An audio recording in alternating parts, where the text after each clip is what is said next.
granted the authorization to operate a commercial FM station at Sunyani on 6th of January 2020. This expired on the 5th of January 2025.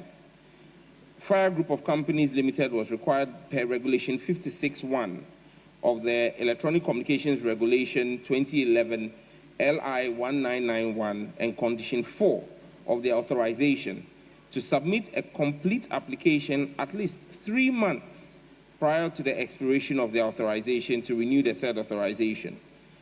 Mr. Speaker, the NCA notified Fire Group of Companies Limited in a letter dated 16th of December 2024 to submit a complete application to renew its authorization by 5th of January 2025. Fire Group of Companies Limited, however, failed to submit the renewal.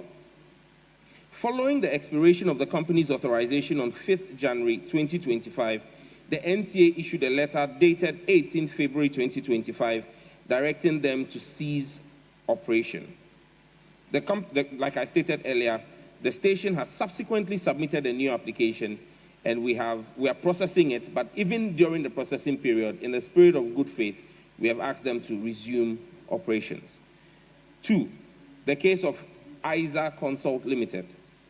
They were granted authorization to operate a commercial FM station in Tamale on 19th November 2018. Again, per Regulation 56(1) of the ECR 2011 LI 1991 and Condition 5 of their authorization, they ought to have submitted a complete application 3 months prior to the expiration of their authorization. ISA Consult failed to do so. Following the expiration of the company's authorization on 18th November 2023, the NCA issued a letter dated 12 February 2024 directing ISA Limited to cease and desist its operations. ISA applied for a new authorization in Tamale on 21st August 2024. They were issued a provisional authorization on 13th November 2024 and were asked to settle the provisional authorization fee of 61,985 Ghana cedis by 12th of January 2025. They failed to pay the authorization fee, leading to the suspension of the authorization. They have since made payment, and we have once again given them permission to go back on air. Abu Channel Media Group. They got their authorization to operate on 105.7 at Adidome in the Volta region on 20th July 2010. It expired on 19th July 2015. Again, on 12th of July 2015, they were asked by the NCA to submit an application to renew by the 10th of August 2015. Abu Channel submitted a renewal on 4th November 2015. The company was given a provisional license on 8th August 2016. They paid the authorization fee on 29th March 2017. Mr. Speaker, that authorization expired on 6th March 2023. Abu Channel submitted an incomplete renewal application on 15th March 2023. The NCA requested Abu Channel to submit their SNIT clearance, their tax clearance, and their audited financial statements and NCA Form AP01B by 10th June 2023. Abu Channel informed the NCA on 6th of November 2023 that due to their nature of their business being not-for-profit, they should be exempted from submitting an audited financial statement, SNIT, and tax clearance certificate. However, the legal division of the NCA on 23rd February 2024 recommended that the request for waiver by Abu Channel Media Group should be denied and the company should be requested to submit same.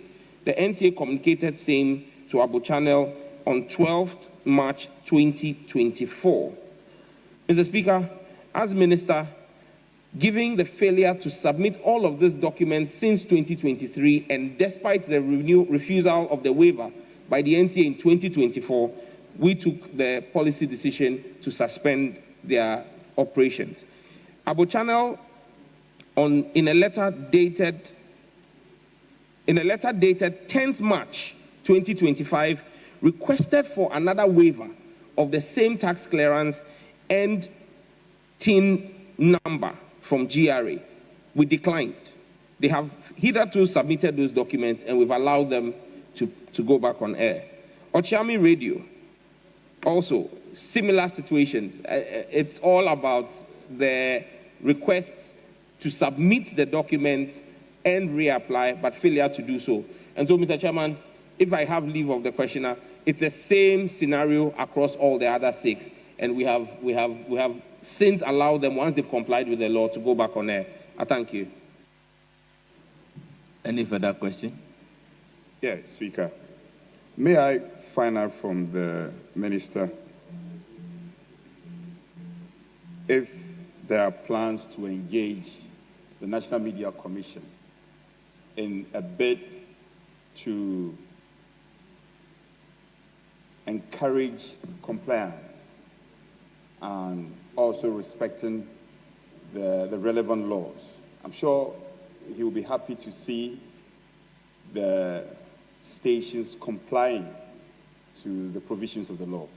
And I'm wondering what collaborative effort he wishes to engage the Media Commission in this regard or in this context. Yes, Honorable Minister. Right, Honorable Speaker, I want to commend the questioner for this question, because it's critical that we make this point clear, because the country listens to Parliament. The law, when it comes to the renewal of a frequency authorization, and especially because we have members of Parliament who own radio stations, please take note, the law is clear. You do not renew your radio license when it expires. You must renew your radio license at least 90 days before the expiration date. So if all of that must be done again. So our appeal to media houses is we respect the freedom of expression, but as media practitioners, you have a responsibility to respect the law. And so we have engaged the Media Foundation for West Africa. We have also engaged the Ghana Independent Broadcasters Association. Their licenses asking for renewals. You can only do a fresh application. And when you do a fresh application, you now have to go through the whole process again of inspection and verification and provision license authorizations and test transmission. All of that must be done again. So our appeal to media houses is we respect the freedom of expression, but as media practitioners, you have a responsibility to respect the law. And so we have engaged the Media Foundation for West Africa. We have also engaged the Ghana Independent Broadcasters Association to draw their attention. In fact, what the NCA does is that the NCA issues a notice to you 6 months to the expiration. So that's 3 months before your window closes. The NCA writes to you to notify you. But many times, and Mr. Speaker, if my memory serves me right, in the case of, for example, Wontumi Multimedia, which was part of the second batch of shutdowns we did, the NCA wrote to Wontumi in 2022, wrote back in 2023. And so it is on the back of these notices that we take enforcement action. So once again, I think that it's a timely question, and that the media houses should take advantage to bear in mind that 90 days to the expiration of their license, they must indicate their willingness to renew. And we will continue to send the notices 6 months to the time and 3 months to the time from the regulator. I thank you.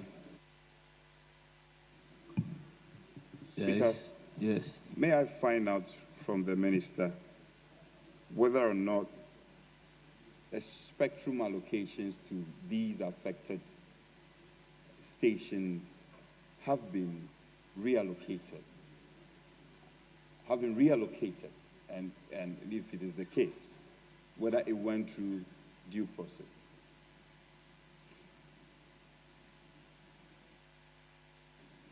So, thank you, Mr. Speaker.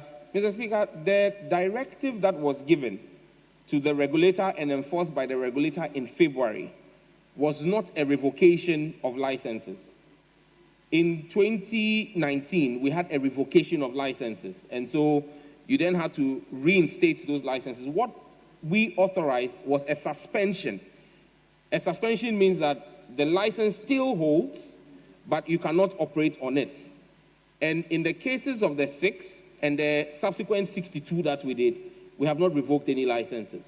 We only suspended the licenses. When they rectified the infractions, we reinstated the licenses. So we've gone through there was no process of going to the board or anything because there was no revocation and then a renewal of a fresh license. This was just a reinstatement and a suspension, not a revocation. Thank you. Yes, you have the floor. Thank you, Speaker. Speaker, may I find out from the Minister if there are plans or some strategic measures to draw a balance between regulatory compliance and protection of media plurality? I don't know if he gets the sense of my question. Yeah. Honourable Minister. Mr. Speaker, that is a fine line that as policy maker I must toe.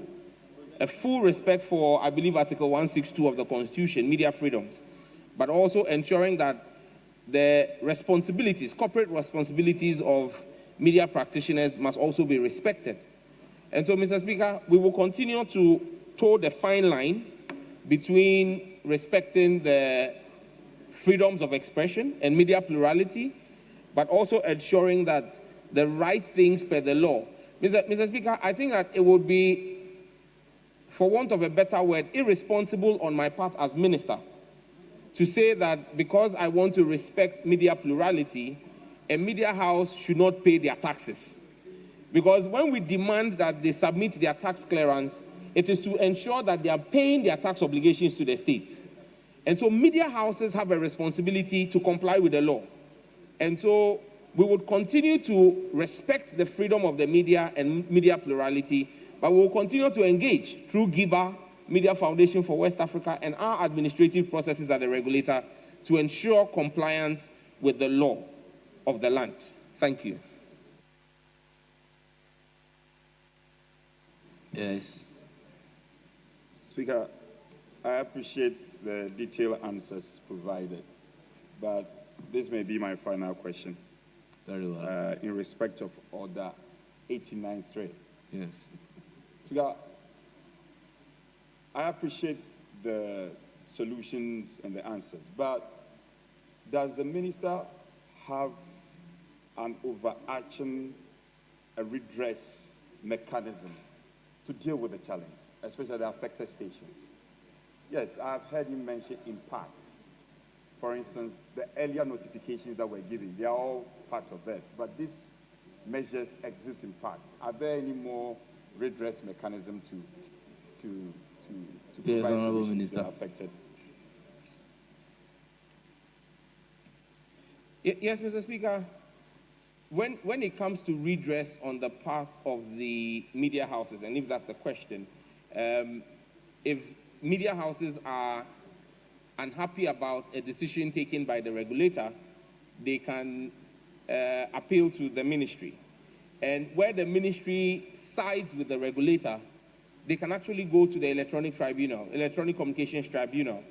And we saw that happen in 2019 when there was a closure of 137 media houses. It went to the Electronic Communications Tribunal, and the Justice Dateban Commission upheld the decision by the then minister to shut down the radio stations, but then said that the fines that were imposed were illegal, but said reinforced the position that 90 days to the expiration, if you fail to register, your license had lapsed. So the redress process is to go to the regulator and try and fix with the regulator. Like in the case of Abu Channel, they ask for a waiver.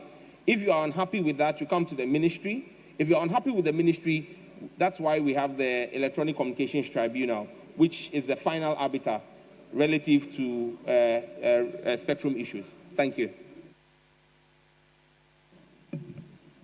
Thank you, Honourable Jerry Shaib.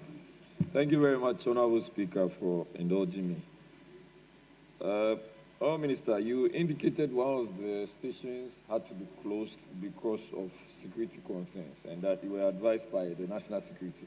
Is that the Guma?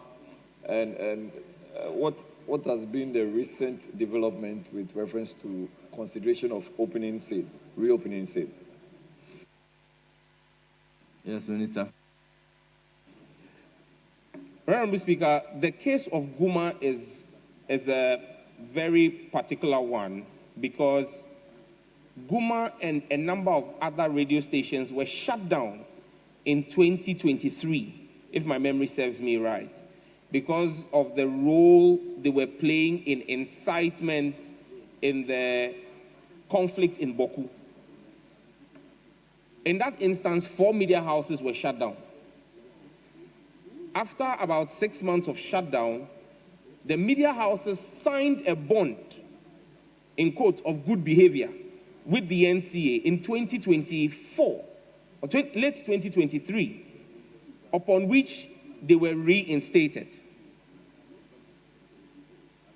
In the current case where I took the directive was given to the NCA to shut down the radio station, I first got a request from the security apparatus to shut down.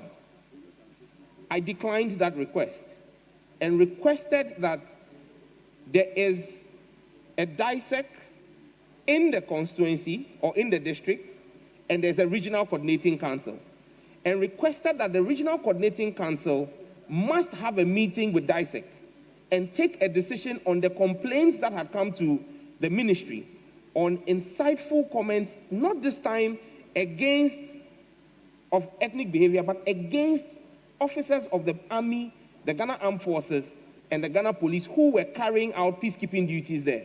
So the incitement that came to our notice this time was against the security operatives. And so RegSec met, took a decision. I demanded the minutes of the RegSec meeting. That was sent to the Ministry of Local Government. The Ministry of Local Government forwarded that to the Ministry of Interior, which acts as the supervisory ministry for national security. And then the Minister for National Security made a request on the back of that. And so we exercise extreme caution in taking this decision. At the moment, I am still following the briefing from National Security on the volatility of the situation there. If we are giving the clearance that the situation has improved, we will reconsider it. However, let me state that that radio station is currently operating on Facebook. They still carry out their broadcast on Facebook, not on the spectrum.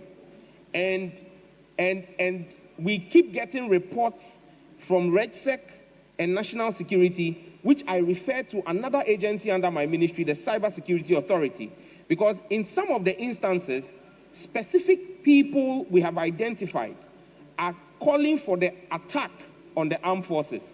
So it is a very dicey situation, and I want to use this medium to plead with everyone who does radio broadcast. We have only one nation. The attack on our men in uniform, military or police, cannot be countenanced by anyone that a media house will be calling for attacks on them, irrespective of which side of the ethnic divide you sit on. Our men in uniform must be protected at all times. I thank you. Yes, Honorable Habib. Thank you, Mr. Speaker. Have we now moved back? Huh? Have we now moved back? Mr. Speaker, my colleague, Jerry Ahmed, the second deputy whip, was having a conversation with our boss. So you have the floor.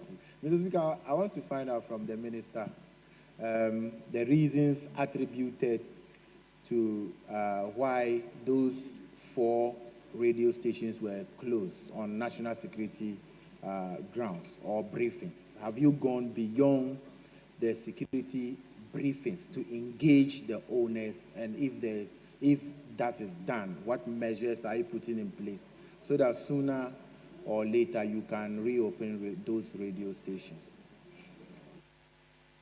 Yes, Honorable Minister. Mr. Speaker, as Minister, I haven't authorized the shutdown of 4 radio stations. I've authorized the shutdown of 1. In 2023, I wasn't minister, but that was when there was the decision to shut down the 4 radio stations. I'm not privy to the reasons that were given to the then minister to warrant the shutdown in 2023 of the 4. However, what I am privy to is the fact that the 4 radio stations signed a bond of good behavior, which I have records of at the NCA. I cannot speak to what the national security considerations were then, but since I became minister, we've had to shut down just one, given the national security implications of the commentary on that radio station. I thank you.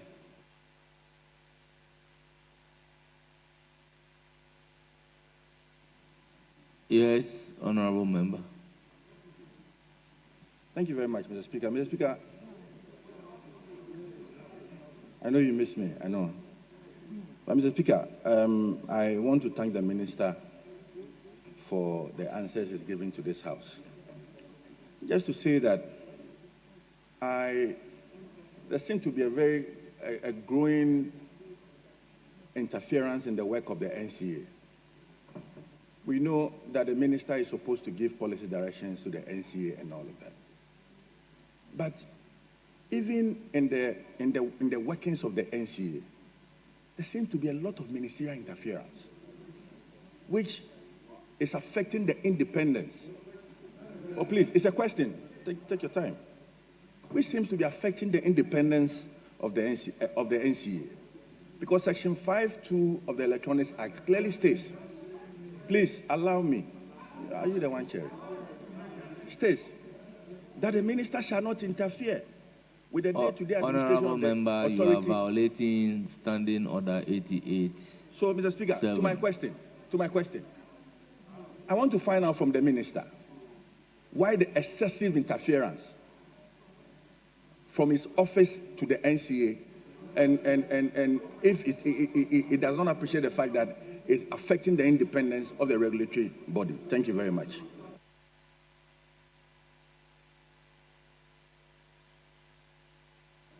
Honorable member, is your question emanating from the question numbered 6A? Yes, Mr. Speaker, it has to do with the issuance of letters from the minister's office, even revoking licenses. Honorable member, let's look at the question together to ask the Minister for Communication, Digital Technology and Innovations the circumstances that necessitated the closure of the following radio stations. This has nothing completely to do with interference, so I will advise you to file a fresh question. Thank you very much. Yes, honorable member, you have the floor. Thank you, Mr. Speaker. Honorable Minister, recognizing the role played by the community radio stations, don't you think that the decision to shut these radio stations down was a bit far-fetched? Yes, honorable Minister. Right, Honorable Speaker, in fact, given the critical nature of community radio stations, they have a higher duty of responsibility to obey the law and respect the law. The same way members of parliament are expected to be of good behavior because we are called honorable. We are expected to do better than the regular citizen. It's the same way when you have a frequency to broadcast information and shape the minds and inform the people, you must abide by the law. Nobody is above the law. The law is the law. Thank you.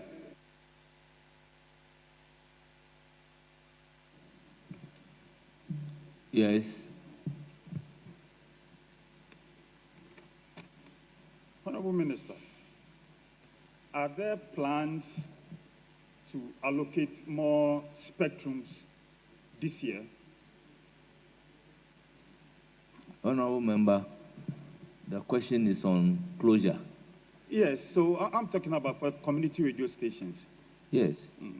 The question that brought the minister to the House is on closure of some radio stations. So if you want to know from the minister the plans to open fresh radio stations, kindly file a fresh question. Thank you very much.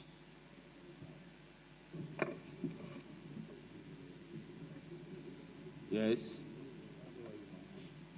Mr. Speaker, I'd like to find out from the Honorable Minister. Clearly from his answers, he has demonstrated that he is expecting strict adherence from these community radio stations when it comes to renewal of licensing. He has also indicated that notice is given 6 months prior to, notice is first given 6 months prior to renewal. And then you are actually supposed to renew it or submit your applications for renewal 3 months before the expiration. Is it a position that once you submit your application, then you are excluded from the possibility of your radio station being closed down, so that it will be clearer that these community radio stations will actually know that once they submit their applications, then they are free, and that will take away the potentials or possibility of being closed down. And I want to find out from the minister if there is some sort of assurance in there. Thank you, Mr. Speaker. Yes, Honorable Minister. Mr. Speaker, applications can either be accepted or declined. And so the fact that you apply for a renewal does not mean automatic renewal.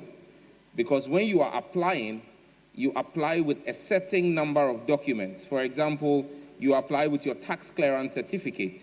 You apply to show that you've been paying your taxes. You apply with an audited financial statement. So the application without the complete set of documents in itself makes your application ineffective. However, once you have begun the process before the 90 days, and if you follow my response, for example, with Abo Channel Media House, the Abo Channel Media Station, Multimedia, they began within the 90 days, but were unable to submit all the documentation. They came back to ask the NCA for a waiver, which the NCA declined. If they had met all the documentation within the period, we would not have shut them down. Because even when the waiver was requested and it was declined by the NCA gave them a time frame to submit the required documents. So when you submit before the 90 days, it gives you the opportunity to start the process. But you must make sure you submit completed documentation. Because what I must be clear about is the regulator will not allow you to abuse the system of the system of renewal, such that you just put in an incomplete application to hold the hand of the regulator and continue broadcasting when your documentation is not complete. If you apply for renewal, we will check the documents. If they are up to date, we will renew it. If they are not complete, you'll be given a timeline to submit your completed documents. I thank you. Right, Honorable Speaker, just a follow-up question. So by your answer, is there a specified period and in law that is required of the NCA to consider your application when you submit them? Do you have a specified period, or is it open-ended, that they have the luxury of time to consider your application anytime they please? Honorable Member, your question is, if the application is submitted, is there a time period within which the NCA is supposed to look at the application? Yes, Honorable Minister. Mr. Speaker, 90 days. That's why you are asked to apply 90 days, at least 90 days before the expiration, so that at the time your license is expiring, the NCA would have completed its processes and renewed your license. Because do not forget that the fact that you operate even one day without a valid license is a breach of the law. And a typical example of that is Asasi Radio, which operated for a period of about 10 weeks in 2024 after their license had expired, and only did an application 10 weeks later. It means in that 10 weeks, they were operating illegally without a license. So 90 days is the period. You apply, we renew, and then you have a transition. Thank you.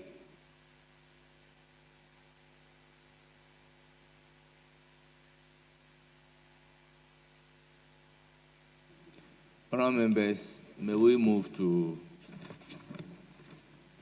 another urgent question, also standing in the name of Osahin Alexander Kwamina Apanyo Makins, Member of Parliament for Efutu. Do you equally have the authority? Yes, I do, Speaker. I will permit you to ask the question. Thank you, Speaker. Speaker, I rise to ask the Minister for Communications, Digital Technology Innovations, the immediate cybersecurity measures being implemented on digital platforms following the hacking of President Mahama's X account on the 18th of March 2025. I thank you. Yes, Honourable Minister.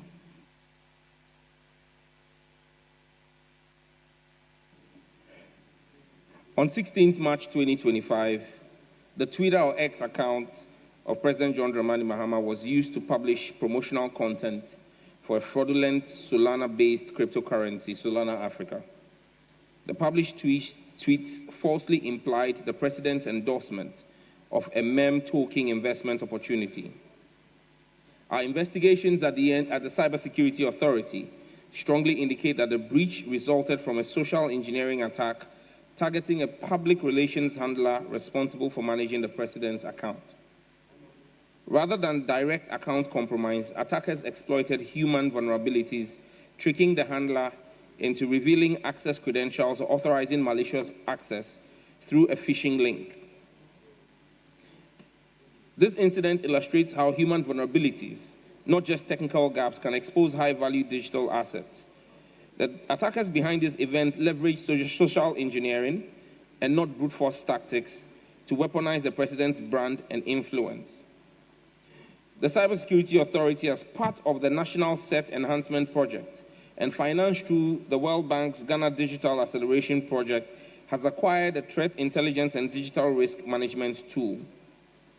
This tool, when loaded with the profiles of approved government officials, will automate the current manual process of trying to detect and respond to malicious activities involving the accounts of these officials. And Mr. Speaker, at this point, let me segue and repeat that I have made an application to both sides of the House since I became minister.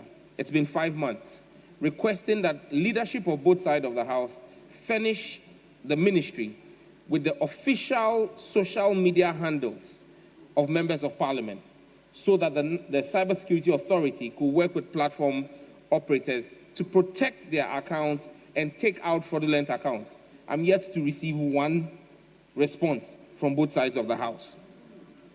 The CSA has also engaged Meta, owners of Facebook, Instagram, and WhatsApp, to organize virtual sessions for account managers, for MMDAs, and VIPs like MPs on how to properly set up and manage their social media accounts.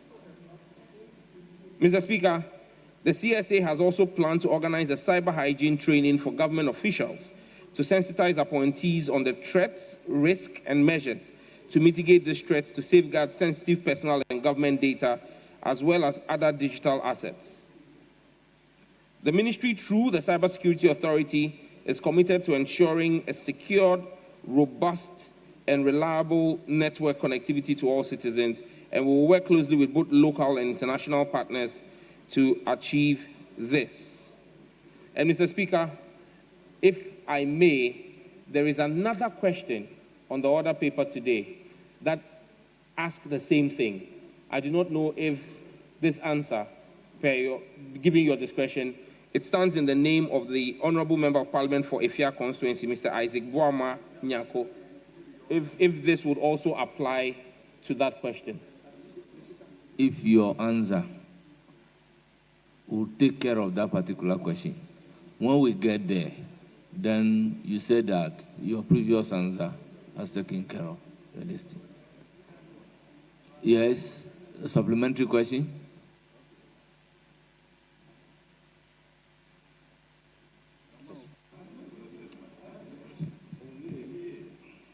Mr. Speaker, thank you very much. Mr. Speaker, with your indulgence, I just want to plead with you. Let's exhaust a supplementary question from the question. I want to make an intervention before he comes in. The minister has another 5 questions to answer.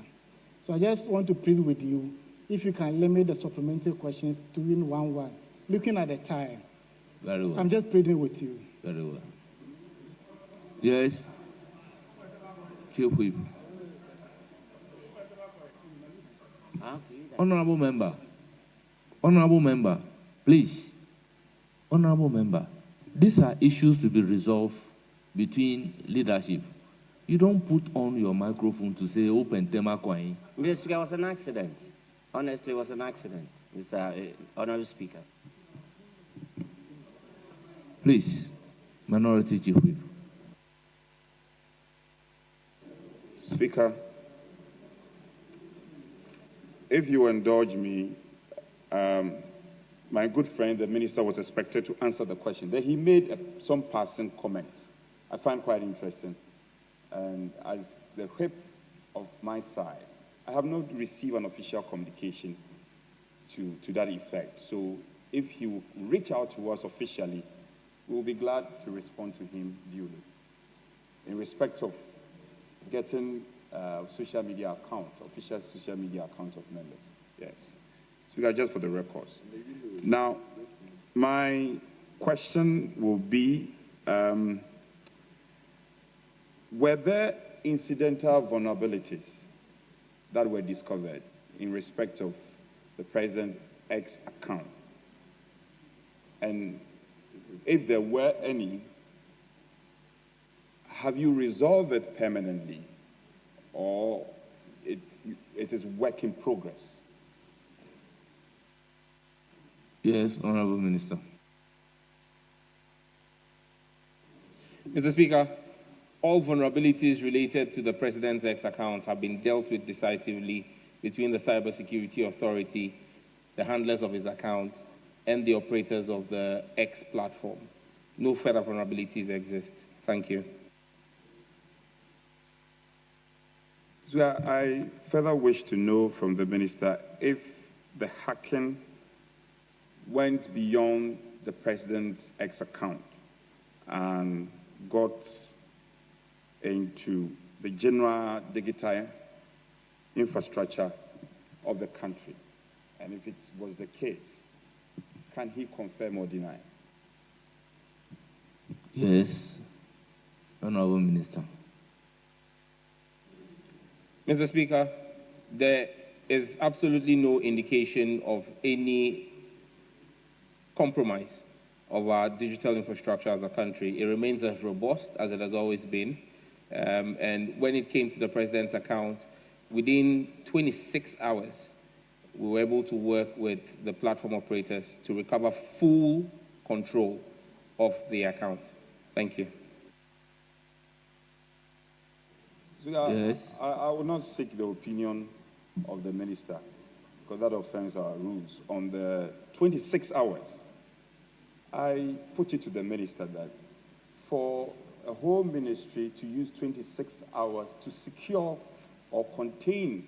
Then, in that case, you are violating Standing Order 88. So would you listen to me? Well, the way you have started, you asked me whether would that offend the rules or not. Let me provide a guideline based on which you can proceed. 88.7. A member in asking a question shall not address the House, raise any argument, C, offer an opinion. So you may proceed to ask the question, being guided by Order 88.7. Thank you. Speaker, the minister says his outfit used 24 hours to, was it 26? 6 hours in containing the situation. does it appreciate these number of hours as excessive in terms of the fact that it had to do with the first gentleman of the land? Does it appreciate it as excessive hours used in containing the situation? Yes, Minister. Mr. Speaker, the platforms are not owned and managed locally. They're not owned by Ghana. X is owned by its majority shareholder, Elon Musk. Mr. Speaker, within 3 hours of the breach, and my answer was that it took us 26 hours to get full control of the account. But within 3 hours, we had reached out to our point of contact in X, and X had immediately taken control of the account. However, the standard operating procedure is that they will do an analysis of the breach to determine whether it was a social engineering attack or a system vulnerability. Now, that is the preserve of the platform operator. And so they had to do their work, do their analysis, and we involved, because of the individual involved, the first gentleman of the land, we involved law enforcement, both here in Ghana and in the US. And so the FBI also got involved in the case. And so all of that had to be cleared before full control was reissued to Ghana or to the handlers of the president. So it's not that for 26 hours there was no control, but that's the time it took for the platform operators to finish their own threat analysis and restore control. And this is something anybody who's used Facebook, which is another platform, when your account, you make a complaint, at times it takes about 48 hours for them to do their own analysis and get back to you. That's outside of our control. Thank you.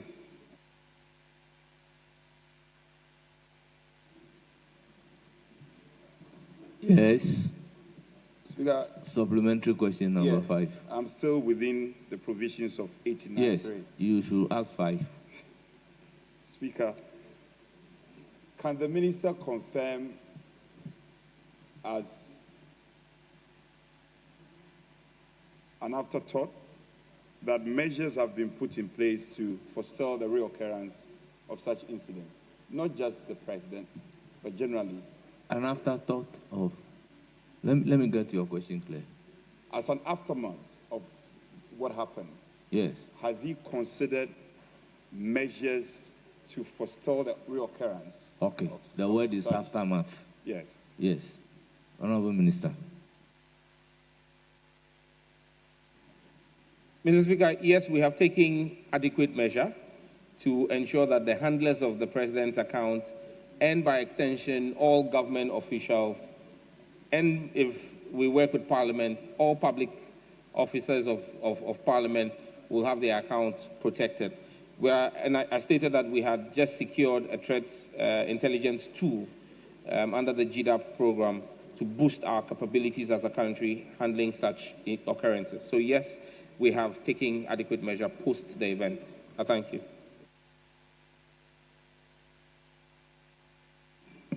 Yes, Honorable Member. Thank you very much. Mr. Speaker, I appreciate the efforts by the Cybersecurity Unit of Ghana to retrieve the account of His Excellency the President of the Republic of Ghana. Just to say that the account was hacked, the account was hacked in March, April, May, June. And the Minister assures us that they've taken adequate measures to prevent further hacking of the President's account. But is the Minister aware that X provides a special verification for persons like the President? There's a grey verification. As we speak, since the day the President's account was hacked, the President still has a blue verification, which means that somebody just paid for it. And Honorable Member, what is your question? So my question is that what steps is he taking to get the President a grey verification, the very thing that he intends to do for members of Parliament? Thank you very much. Very well.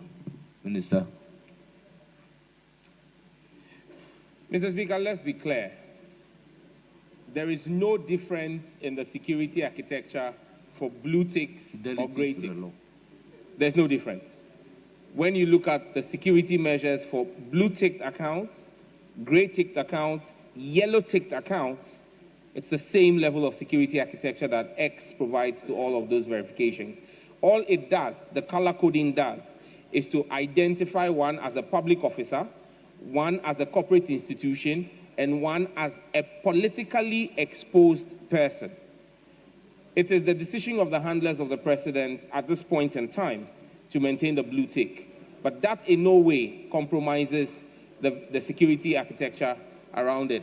And let me reiterate the fact that the Cybersecurity Authority is on top of its brief relative to the president's social media handles. Thank you. Yes. Mr. Minister, does His Excellency the President manage the account by himself? Thank you. Yes, Mr. Honourable Minister.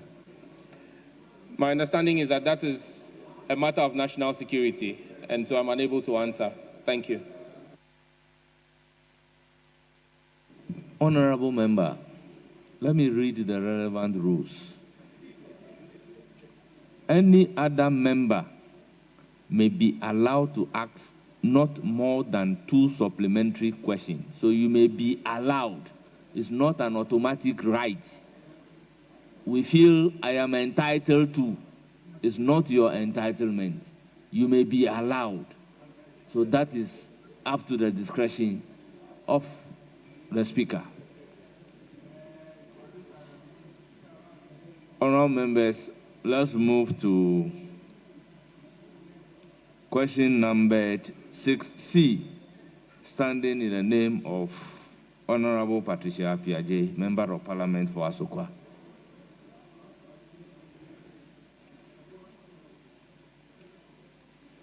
Speaker, fortified with Order 88.3, if respectfully I have your leave to ask the questions on behalf of, because she is directed, I have the authority. Honourable Member, Order 88.3 cannot fortify you. If you have the authority, say so. Speaker, I have the authority, and I ask permission to ask. Based on the authority, permission is granted. Very well, Speaker. Speaker, I rise to ask the Minister of Communication, Digital Technology and Innovation the projected timeline for the completion and full operationalization of the Digital Youth Village, DYV project at the University of Ghana, which is currently at 70% completion. Thank you very much, Speaker. Honourable Minister. Mr. Speaker, the Digital Youth Village is a center of excellence for digital entrepreneurship and youth skill development. This center will connect policy, academia, and industry through hands-on training and business incubation, creating an environment where Ghanaian youth can thrive in the digital economy. The DYV will operate through 5 thematic and specialized hubs, each addressing a critical sector of digital transformation, as outlined in the digital economy policy, agri-tech, health tech, edu-tech, e-commerce, and fintech. The expected completion time for physical construction is September 2025. The expected time for operationalization is October 2025. The Ministry of Communication, Digital Technology and Innovation has requested for and are awaiting commitment authorization from the Ministry of Finance to pay outstanding IPCs submitted by the consultant. Government is currently auditing the project as part of the audit of projects from the previous government. This has affected IPC 6, 7, and 8. IPC 9 and 10 have also since been submitted by the consultant for processing. Once these IPCs are paid, the contractor can complete the work as scheduled by September 2025. The ministry is hopeful that operationalization can commence within the new academic year. And as part of the budget approved by this House, an amount in excess of 80 million Ghana cedis has been approved for the completion of this project. Thank you. Any supplementary? So, Mr. Speaker, so I want to be clear.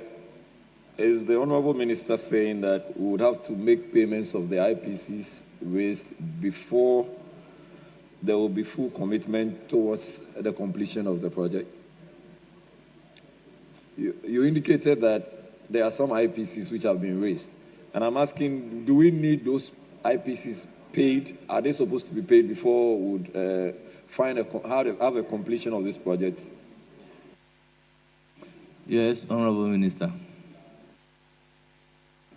Thank you, Right Honorable Speaker. Right Honorable Speaker, the IPCs are basically the certificates for work done.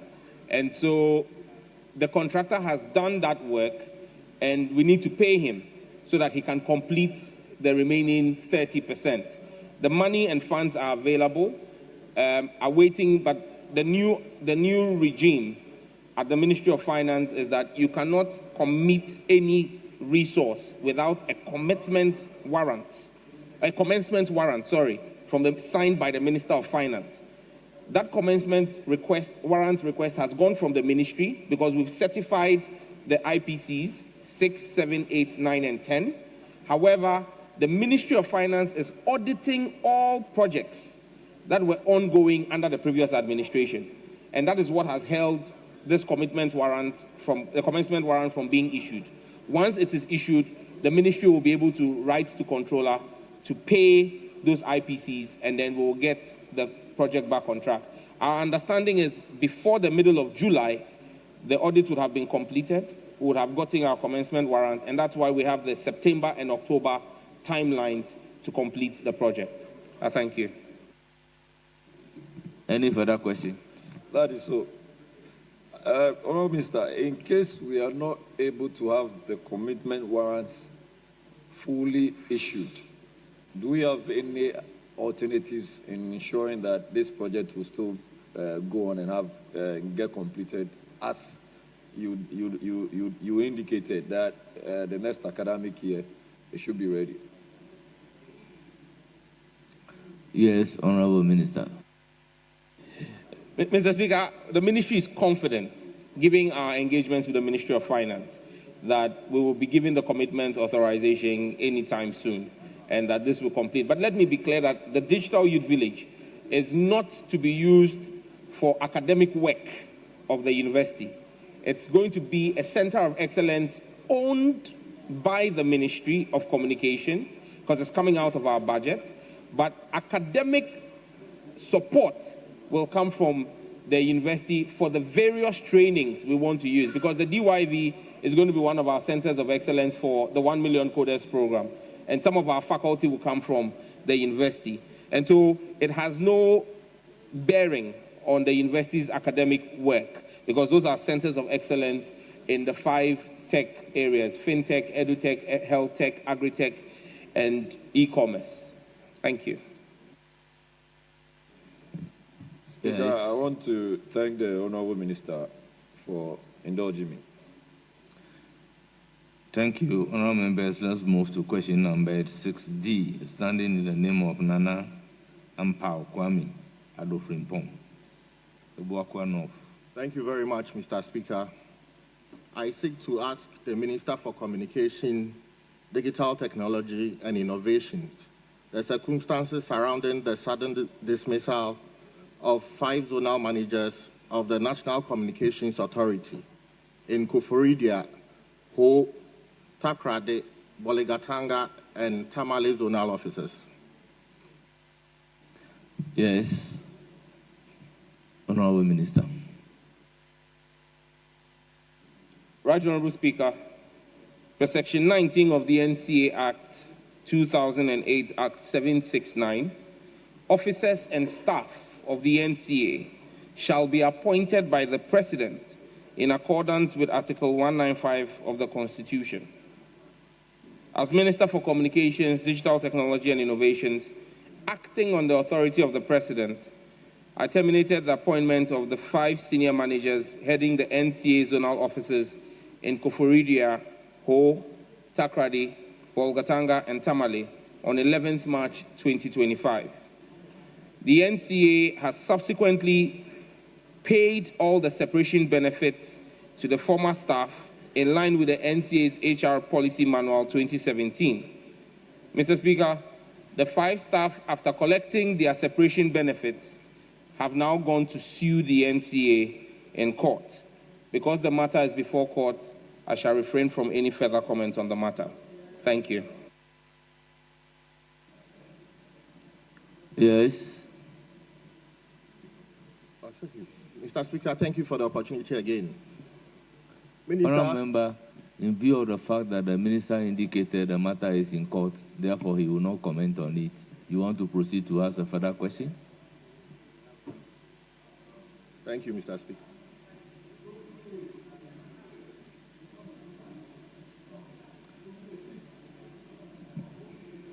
Yes, Honourable Member. Mr. Speaker, my question has nothing to do with the matter before court. I just need confirmation from the Minister that the President, is it the President that asked him to dismiss the 5 zonal managers? That is all.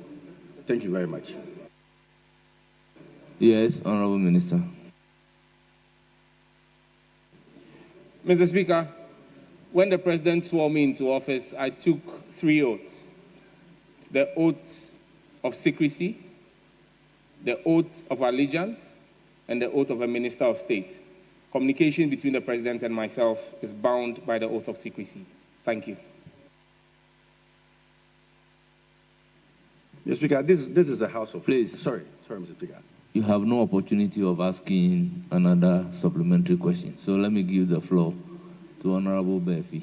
Thank you, Mr. Speaker. Mr. Speaker, this is the House of Records, and this is the Parliament of Ghana. I think we have a responsibility towards our constituents and Ghanaians in general.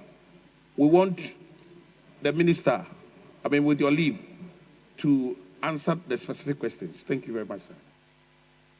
Honourable Member, in view of the fact that I understand what the classified information is, I'm unable to grant the leave. Yes, Speaker. Can I please, Mr. Speaker, can I please ask another subsequent question, please? No, you are entitled to one supplementary question. No, let me just ask one, just one, sir. One supplementary question. Please, let's move to item numbered 6E. Standing in the name of Honorable Charles Isuako Owuredu, Member of Parliament for Ibrim. Thank you, Mr. Speaker.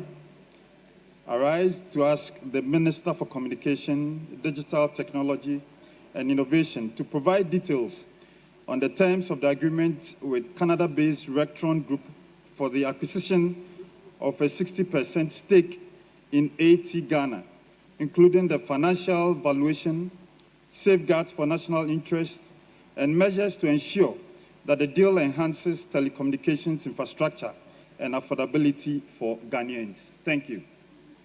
Yes, Honourable Minister.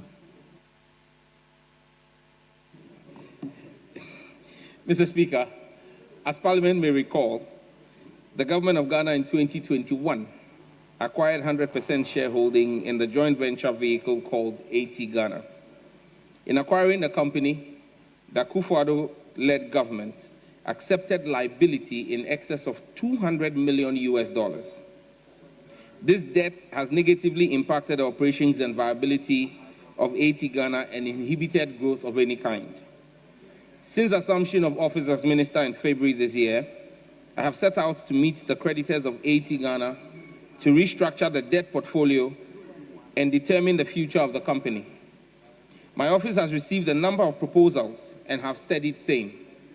In May this year, the ministry signed an MOU with Messrs. Afritel Rectron to explore the possibility of a partnership arrangement for the management of the company. At the moment, Mr. Speaker, the ministry has not entered into any agreement with Canada-based Rectron Group. And so, in direct response to the question, I am unable to provide any details, as there is no agreement to provide details on. Thank you. Yes, supplementary question. Mr. Minister, per the MOU that you signed with Rectron, Can you tell us if the company, Rectron, do have any track record in the communication space? Thank you. Yes, Honorable Minister. Right, Honorable Speaker, as this is an ongoing engagement between the representatives of the ministry, Mrs. KPMG, and Afritel Rectron, and again, it's not Rectron. There is Rectron as a company, but the consortium that is dealing with the ministry on an MOU is called Afritel Rectron. I'm unable to go into the specifics of or pass judgment on the capabilities of a partner we are in conversation with. That will be acting in bad faith. Thank you. Yes, Honorable Member. Mr. Minister, in your earlier answer, you did say that AT is indebted to the tune of about $200 million. Are we sure that with the coming in, if the MOU if the final agreement is signed with this company will be able to invest in AT in such a way that AT can stand on its feet and then match companies like the MTN?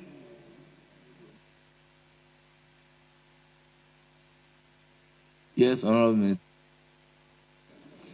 Right, Honorable Speaker, the challenging situation of AT is testament to the poor governance that we saw in the sector for 8 years.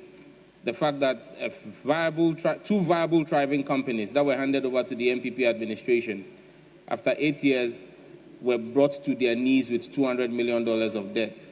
I can assure you that any decision that I take as minister will be in the best interest of the company and the Ghanaian taxpayer. Thank you. Yes.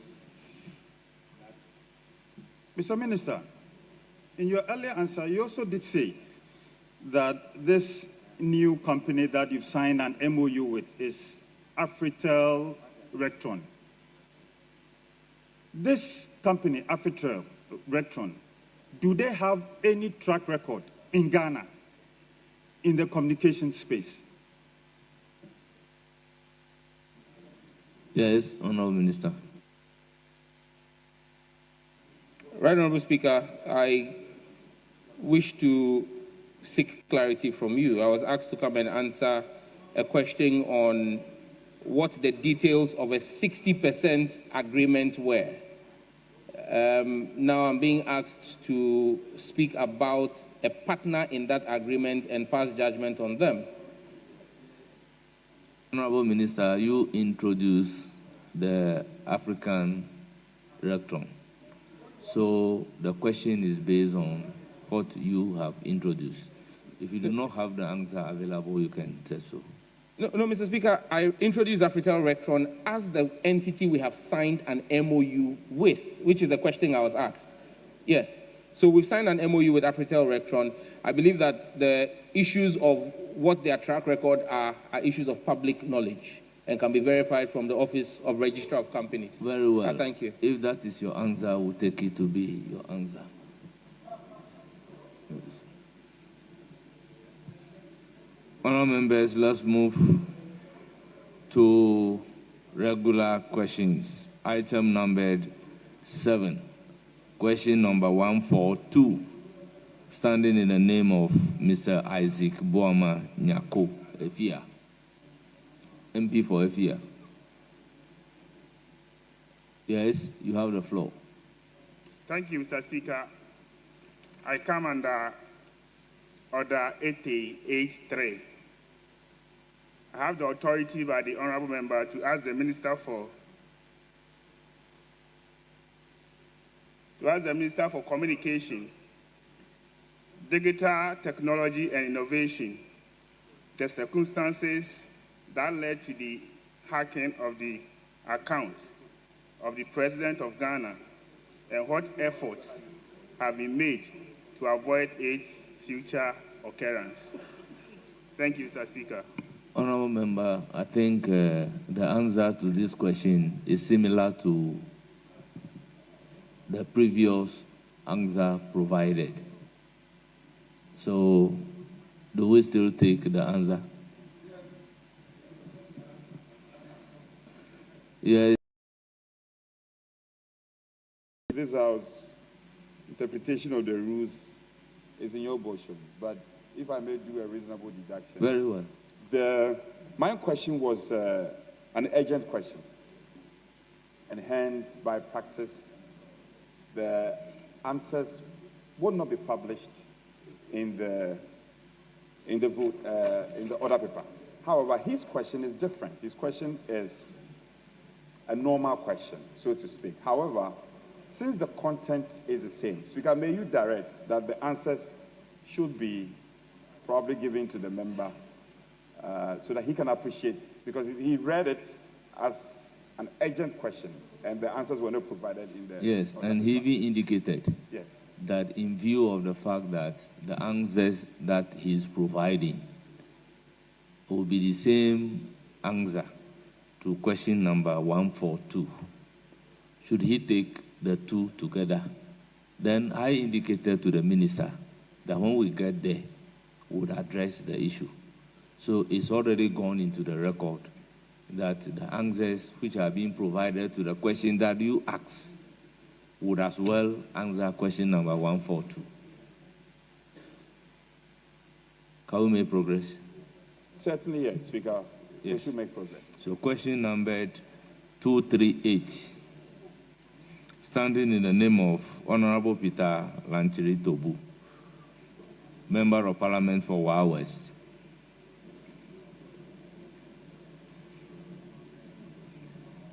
Yes, Honorable James Agalga. Mr. Speaker, with your leave, may I ask the question on behalf of the Honorable Peter Lanchini Tobo? He's instructed me to do so on his behalf. Well, we don't base it on instruction, and I cannot grant my leave based on instruction. Authority. Very well. I am guided, Mr. Speaker. Very well. If you have his authority, permission is granted. Mr. Speaker, I rise to ask the Minister for Communication, Digital Technology and Innovations when the over 50 communities, which include the following, will have network connectivity.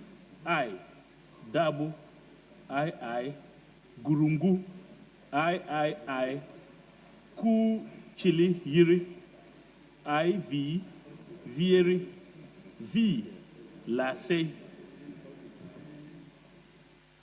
Yes, Honorable Minister.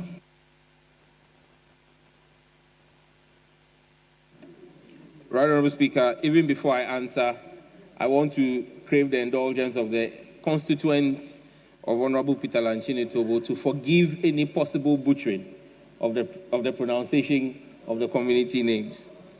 But GIFEC, the Ghana Investment Fund for Electronic Communication, has completed the construction of 9 sites in Kekelepari, Sanuri, Banpama, Donye, Jagu, Nirekuting, Lasia Tolu, Benrinyasi, and Wechao Bao. These sites are currently on air, and the communities will have mobile network coverage when the sites are completed. Mr. Speaker, 6 other sites in the Ponyamairi, Kekelepari,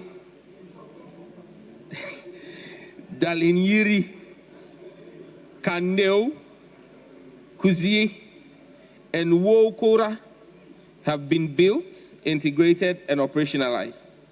Mr. Speaker, the details of the status of the 5 communities mentioned in the question are as follows.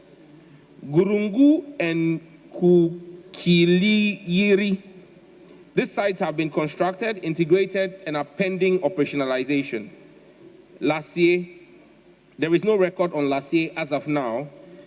A site has, however, been constructed at Lasie Tolu, which is on air. Vieri, This site has been surveyed and acquired for construction. Materials for the construction are ready and will be moved to the site for construction work to begin. And then 5, Dabo. This community has not yet been captured by GIFEC. Mr. Speaker, a drive test exercise will be arranged to capture this community and many other communities in the district for simulation and subsequent planning and deployment.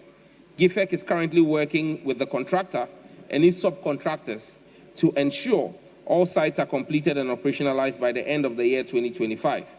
GIFEC remains committed to improving communication infrastructure in the Wa West district and the country at large. I thank you. Mr. Speaker, on behalf of the people of Wa West, I would like to thank the Honorable Minister for the efforts he's making towards ensuring that the communities listed get connectivity. Thank you very much. Honourable members, question time has ended. On behalf of the House, I express our sincere gratitude to the Minister responsible for communication, digital technology and innovation. Honourable Minister, thank you very much for attending upon the House, your own House, and answering questions. You are hereby discharged. Yes, Majority Leader.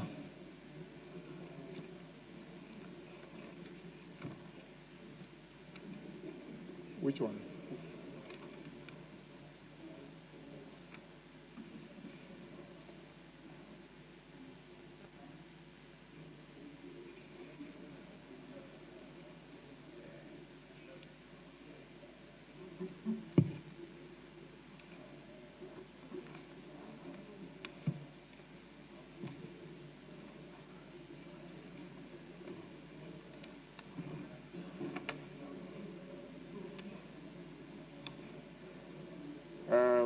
We'll take 11, a procedural motion.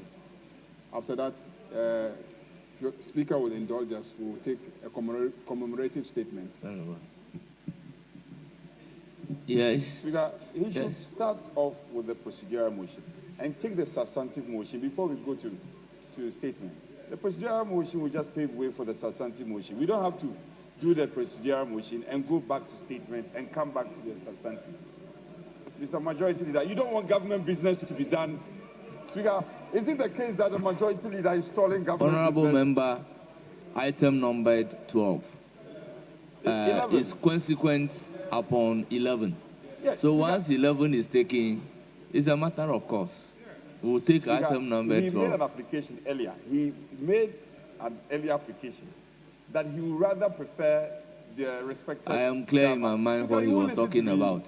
Speaker, I'm your friend. No? Yes, I know you are my very good His friend. His application was that he should make the procedural motion, application for the procedural motion. When it is done, then we'll go and take statement before we come to the main substantive motion. What is that? I didn't get and it I'm that way. questioning whether the government... Well, we have to exhaust majority... this item, 11 and 12. Speaker, can you listen then to we me? Come to statement. Speaker, can you listen to me? Is it the case that the Majority Leader is sabotaging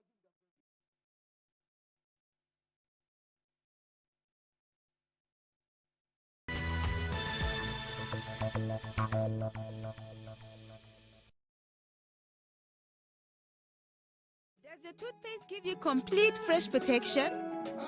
New Close-Up Toothpaste Complete Fresh Protection takes care of your 5 important oral care needs.